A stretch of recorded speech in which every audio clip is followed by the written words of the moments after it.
नमस्कार. माढा तालुक्यातल्या अंजनगाव खिलोबात सध्या चांगलाच राडा पेटलाय. छत्रपती शिवाजी महाराजांचा पुतळा बसवल्यावरून दोन समाज आमने-सामने आलेत. अंजनगाव खिलोबात अक्षरशः दगडफेक झाली हो.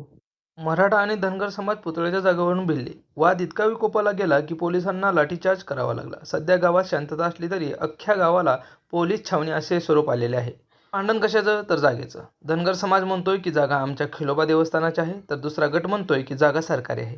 आता पोलीस साहेबांनी बैठक घेऊन सांगितलं आहे की आधी मोजणी करू आणि मगच काय निकाल तो आपण ठरवू.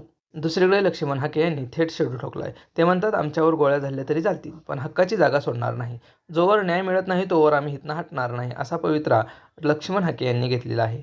आता मोजणीनंतर दूध का दूध आणि पाणी का पाणी होईल, पण तोवर अंजनगावातलं वातावरण मात्र चांगलंच तापलेलं राहणार आहे, हे नक्की.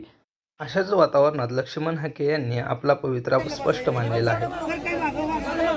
आम्हाला न्याय भेटत नाही तोपर्यंत आम्ही ही जागा सोडणार नाही. मंजूर आहे का? मंजूर आहे का? ही जागा आमच्यावर गोळ्या घातल्या चालतील, आमच्यावर गोळ्या घातल्या तरी चालतील. महाराष्ट्र यांच्या बापाची जागिरी नाही.